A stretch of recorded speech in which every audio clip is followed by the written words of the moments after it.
What are the Beats headphones of your hobby? What makes you cringe to see others flexing? Story 1. Every other Imperial TIE pilot is out there going gaga over the TIE Defender. And yes, I get it. It's got heavy shielding and 6 forward-fire weapons, 2 ion cannon and 4 lasers. It's got good speed and radio velocity, too. However, veteran pilots know that the TIE Avenger is credit for credit a better craft. Initially, you think slower, weaker, fewer weapons. But ease up on the specs a bit and you'll see why Merrick Steele kept his Avenger even when the rest of his flight squadron upgraded to Defender. First, fixed cannons rarely decide victory in dogfights. Why? Because by the time you've closed to the 1.5 kilometer of effective range, you're already one full click within effective warhead range. The enemy will fire their warheads at you and you'll do the same back, then jink and weave to try to avoid getting hit. Second, Starfighter-level shielding is a last-ditch resort in dogfights. While a Defender might take much longer to chip away than an Avenger with laser cannon, we've already established above that cannon rarely determines survivability in dogfights. Warheads do. And take the simple, cheap, advanced concussion missile and see how many it takes to punch through a Defender's shields and its hull at once. That's right, 2. The same amount that it takes to defeat an Avenger. Your foe will close with 2 ACMs and scramble to unalive you at a distance where your extremely expensive shielding won't matter. Third, the Defender has 3 panels arranged in its cockpit in a trifoil array.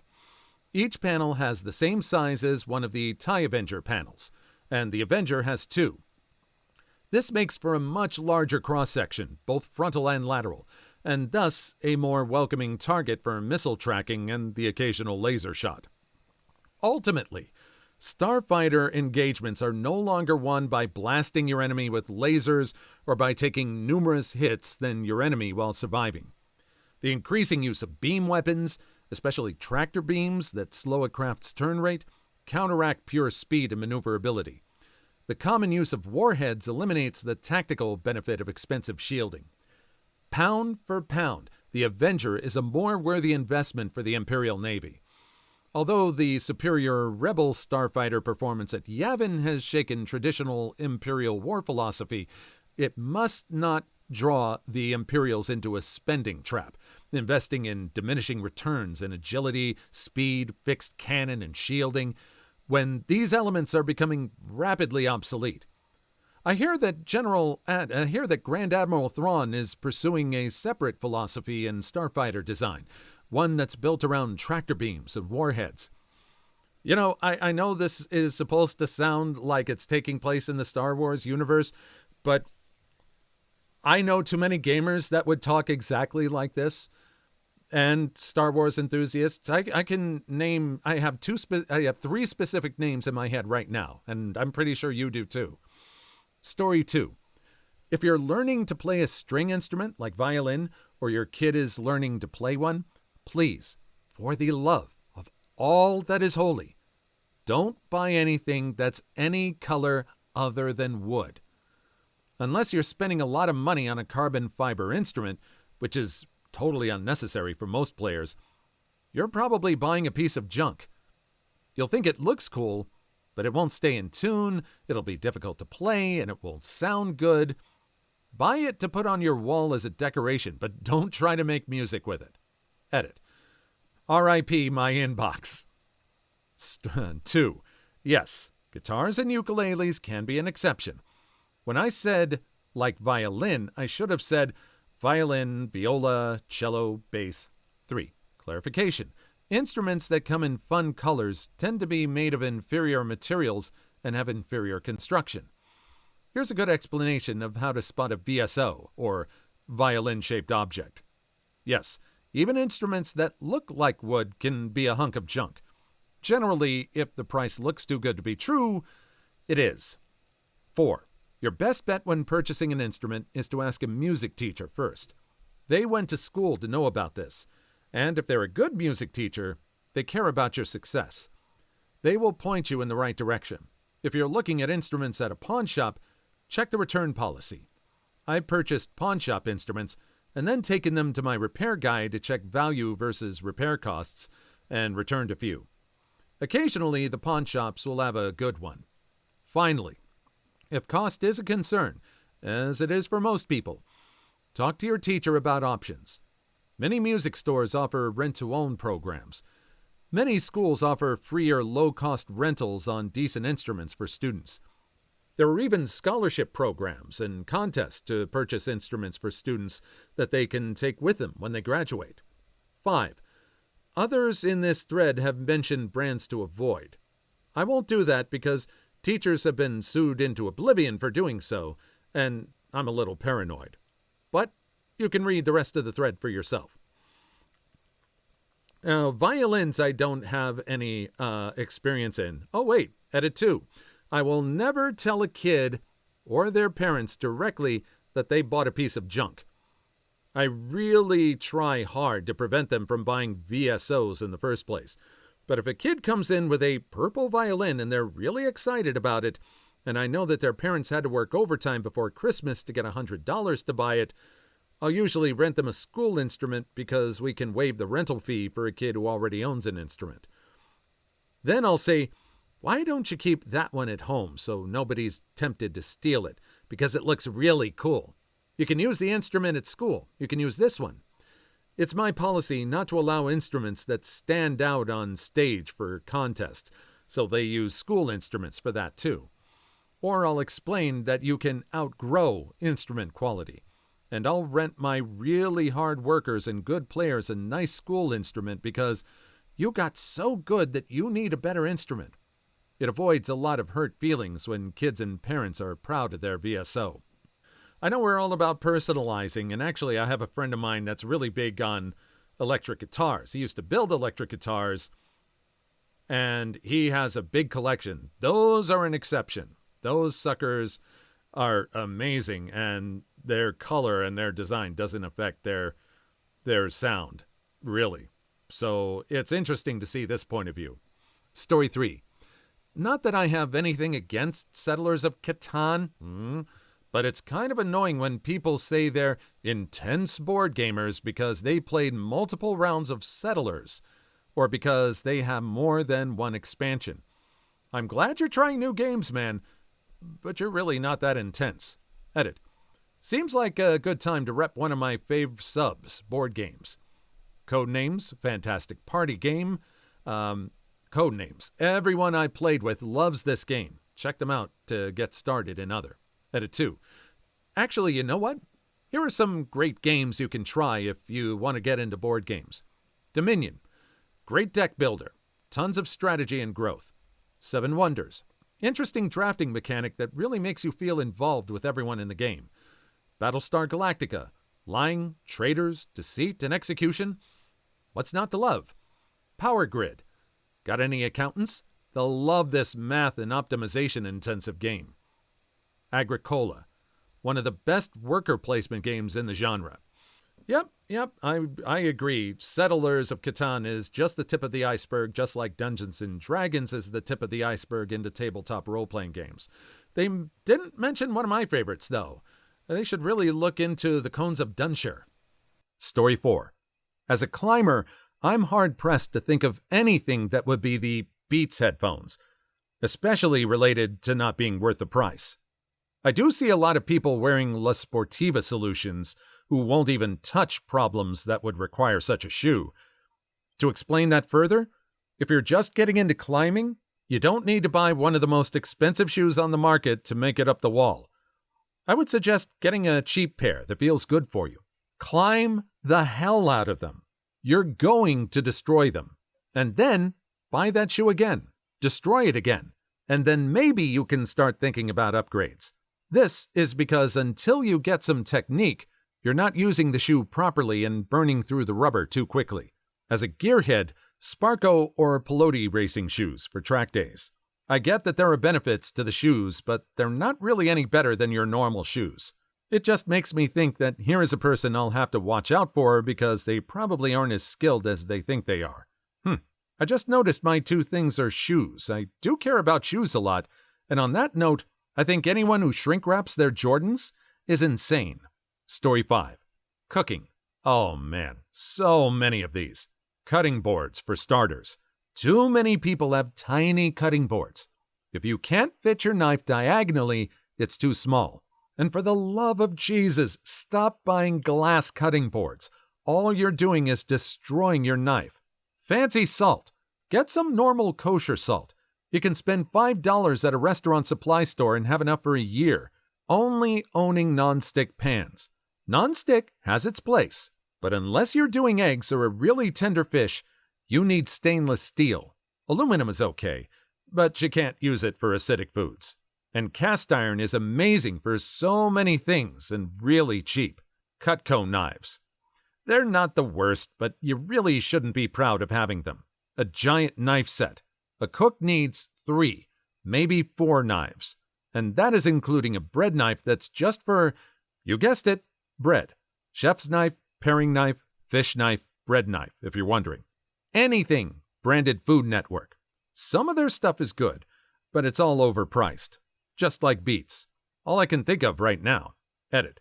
Jeez, I went to bed after an hour with 4 comments. Now I have people pinging me for knife advice. I'll get to you soon.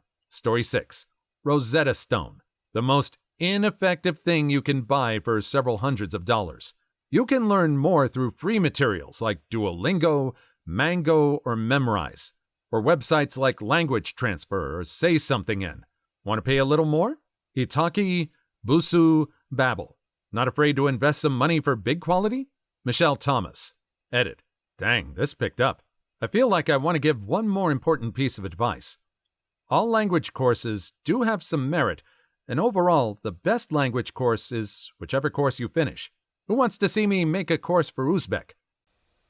I have never picked up a Rosetta Stone for any of the languages I've wanted to learn. I've just never seen the point, especially with Duolingo.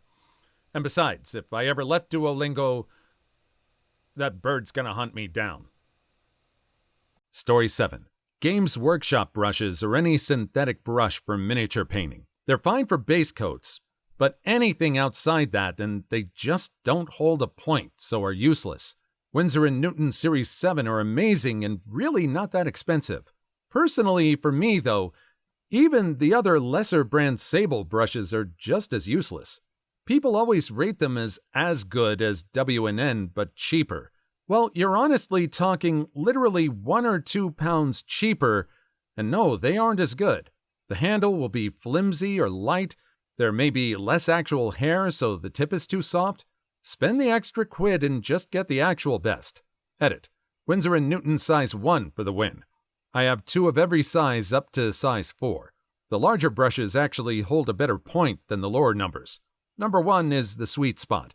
It's rare I will use a low number, really. I've started doing most of my work with size 2 now, actually just for convenience sake as it holds a lot of paint.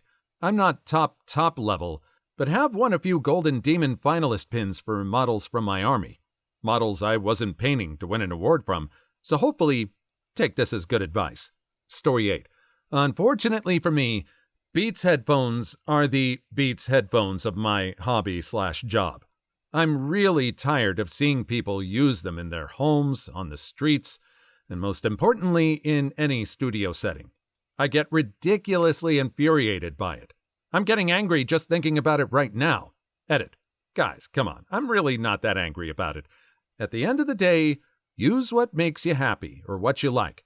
For those people who said they got theirs for free, I can't argue with free. Edit 2.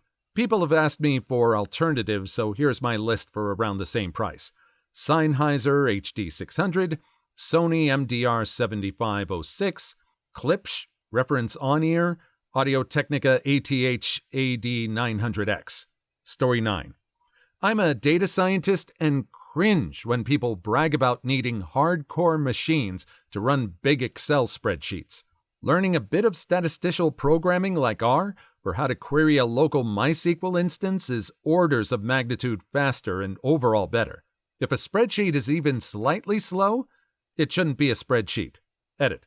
Since lots of people are asking, R is the most widely used open-source statistical programming language. I recommend it as an intro for learning. Python is also becoming very good for this type of stuff with the pandas/matplotlib/scikit-learn stack, though R remains more popular among statisticians. So you find more packages with newer methods. Elsewhere has threads on what a data scientist is more generally. Story 10. Ghillie suits in Airsoft. I know you want to look like a real hardcore SEAL operator or something, but you're just going to overheat out there in the sun, and you don't really ever have the opportunity to really use it for sniping. Just stick with BDUs like the rest of us and save yourself the money. Edit. Holy hell, this blew up overnight. Did not expect that at all. Yes, there are definitely some cases where a ghillie can work really well for someone in a game, especially if there's someone who's been playing for a long time, knows the field, and most importantly, knows what they're doing with it. This was more directed at those people who show up to their very first game wanting to be an epic sniper, but not understanding the limitations of their equipment and the ranges they're playing at. Story 11. Patron Tequila. I work at a large liquor store, and whenever someone acts like a Patron is the good stuff, I shake my head. Patron is the Beats by Dre of tequila. Edit. Some of my favorites are Selección 1579 or the Siembra Azul Blanco are two of my favorite silver tequilas. There are tons of great ones, though. I use Orende Norritas for mixing. I love Torpedo tequilas. The Siembra Azul Anniversary Reposado is amazing. I don't hate Patrons. It's clean, it's better than some other options, but there are lots of other things to try if you have the opportunity. Story 12. Guitar. Most Line 6 amps. They're not necessarily overpriced as they tend to have a lot of bells and whistles, but most of those bells and whistles suck butt. Wide range of sounds, but they're all half rate. They lure in newbies who can't settle on a particular style of amp, so they sell them on the buttload of subpar features. That said, some of the nicer, more expensive hybrid amps can sound decent, but they're still gimmicky. What an overpriced gimmick that was. Please like and subscribe if you made it this far. I hope you'll enjoy the rest of the video and have a wonderful day. Story 13. I don't know if it's 100% the same, but shooting sleeves on guys while playing basketball. If you wear a sleeve, people are going to assume one of two things. 1, you're good, if you already look athletic. 2, you think you're good, but aren't, and you're gonna act douchey and get way into it. Edit. You guys, of course there are exceptions. I don't need 40 comments about how you're one of them or about how ignorant I am. I'm going to make an assumption, and then I'm going to stop giving a care after like 5 seconds. Story 14. Matco, Mac, and often even Snap-on tools. We, the real manufacturer, make their tools. We put it in a box we designed with their logo on it. We write the manuals, we warranty and fix the replacements. You're paying for marketing and for a guy to drive to your business. That's it. You can find the exact tools for on average half or third the price. Edit. In most cases, this applies to power, air, specialty, undercar kits, hydraulics, non-chrome hand tools, pliers, crimpers, brushes, etc., and diagnostic tools. Hardline, outside many impact socket options, is largely made in-house by, for example, Williams & Armstrong. Story 15. Fracking penny boards. I cringe at the sight of people considering themselves hardcore into longboarding, but mull grab a penny board and try to ride them downhill without any sort of protection. I know a guy in college who had 7 different penny boards, one for every day of the week. Edit. Since there are posts asking for a solid alternative, there are tons of boards that beat the penny, but to echo the words of a majority of people, go for the Land Yachts dinghy. Cheap, versatile, and outstanding quality all around. If that still doesn't fit your bill or style, go for a customized street deck that does suit you. Story 16. Addy interchangeable knitting needles. I'm a knitter, and I hear about these knitting needles constantly. I've seen them go anywhere from $130 to $200, and everyone is always insisting that they're far superior to other needle brands. I've been legitimately looked down on for using a cheaper brand of interchangeable knitting needles. I'm all for having preference. Please, if you want or love your Addies, have a heyday. But my work isn't inferior to yours just because I knitted them on Clovers or Boyas. Story 17. Anyone remember Skull Candy headphones, or was that just a UK thing? Edit. So this is getting a lot of attention with lots of mixed feedback. I'm talking about skull candy from about 10 years ago, and over here in the UK, the headphones were quite pricey for a young teenager, particularly since the sound quality was never up to the price point, and they broke in a light breeze. Warranty or not, this still sucks. Story 18.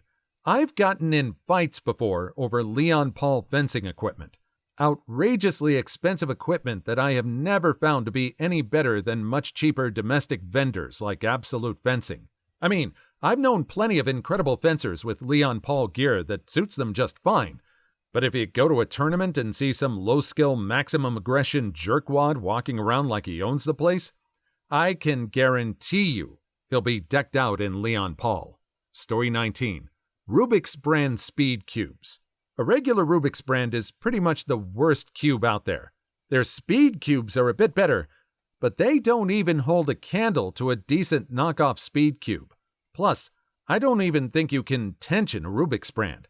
Tensioning lets you adjust how tightly the cubelets are held in. Too loose and you might pop.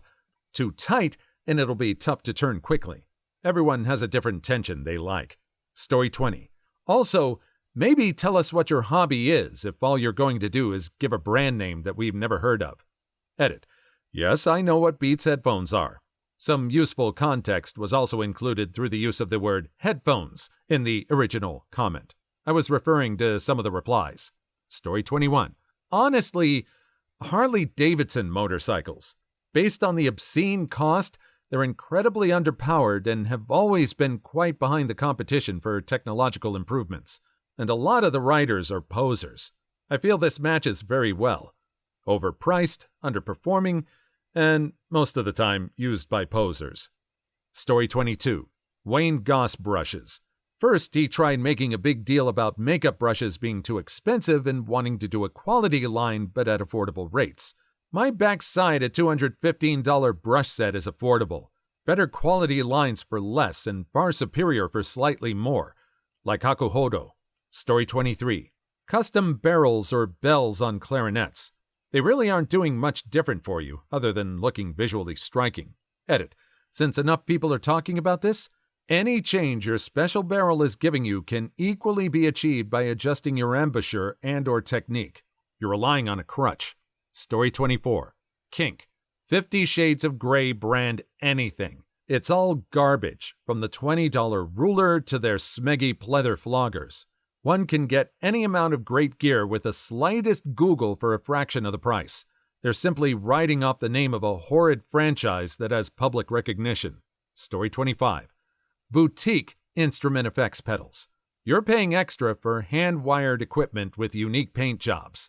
A $500 Tube Screamer knockoff is going to sound like a $100 Tube Screamer. But you get to brag to your friends that your 20th pedal on your board is a different shade of green. Story 26. Modern Harley motorcycles. Not into the hobby myself, but I've been raised and around enough of them to know that many motorcycles have the same general acceptance that after the 80s, Harley generally became trash and became more focused on becoming a brand than a product. Story 27. This is going to sound stupid, but colored handcuffs. They're not insanely expensive, but we have had a huge fad of officers buying colored handcuffs and stuff. I do security, and wear like 3 or 4 or 8 pairs of handcuffs on one belt. It drives me crazy. Story 28. Professional pilot here. And while not a hobby, it makes me cringe to see student pilots wearing 4-bar epaulets. I think you get the right to wear 4 bars as captain with thousands of hours of experience flying hundreds of people around. Not flying yourself around in a Cessna 172 their Maverick. Story 29. People who have never owned a tarantula in their life get the biggest, meanest, and fastest spiders because they look cool. Don't get a fracking T-Blondie if your only spider experience is petting one at a kid's birthday party. Story 40. I'm into archery.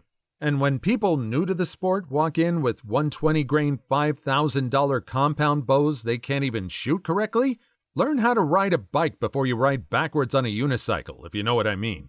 Story 41. Teacher here.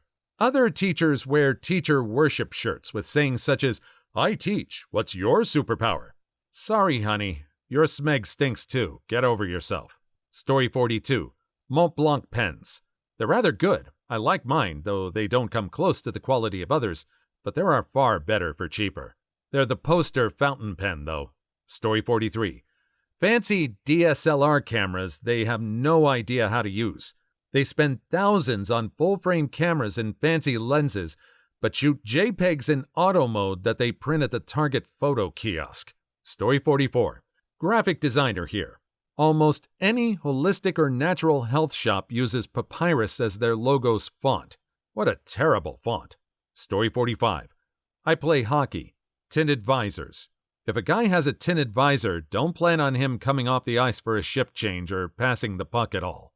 Story 46. Live target fishing lures. Most fish strike a lure based on noise and movement, not the strikingly realistic details on your superior expensive fancy lure. Story 47. Firefighter here.